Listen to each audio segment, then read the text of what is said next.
حضرت عقبہ بن عامر رضی اللہ تعالیٰ عنہ بیان کرتے ہیں، میں نے رسول اللہ صلی اللہ علیہ وسلم کو فرماتے ہوئے سنا، جس نے تیر اندازی سیکھی اور پھر اسے ترک کر دیا تو وہ ہم میں سے نہیں، یا فرمایا اس نے نافرمانی کی۔ حضرت عبداللہ بن عمر رضی اللہ تعالیٰ عنہ بیان کرتے ہیں، رسول اللہ صلی اللہ علیہ وآلہ وسلم نے فرمایا، دو مختلف دین کے حامل افراد باہم وارث نہیں ہو سکتے۔ حضرت ابن عباس رضی اللہ تعالیٰ عنہ بیان کرتے ہیں، اللہ نے تمہارے نبی صلی اللہ علیہ وآلہ وسلم کی زبان پر حضر میں 4 رکعتیں، سفر میں 2 رکعتیں اور حالت خوف میں 1 رکعت فرض فرمائی۔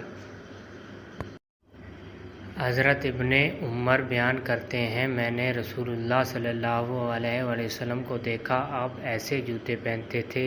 جن پر بال نہیں ہوتے تھے۔ حضرت ابن عباس رضی اللہ تعالیٰ عنہ سے روایت ہے کہ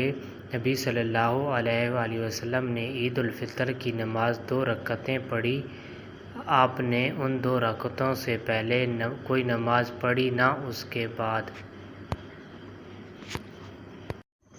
حضرت عائشہ رضی اللہ تعالیٰ عنہ بیان کرتی ہیں، جب نبی صلی اللہ علیہ وآلہ وسلم نماز تہجد کے لیے رات کو کھڑے ہوتے تو آپ 2 ہلکی رکعتوں سے اپنی نماز کا افتتاح کیا کرتے تھے۔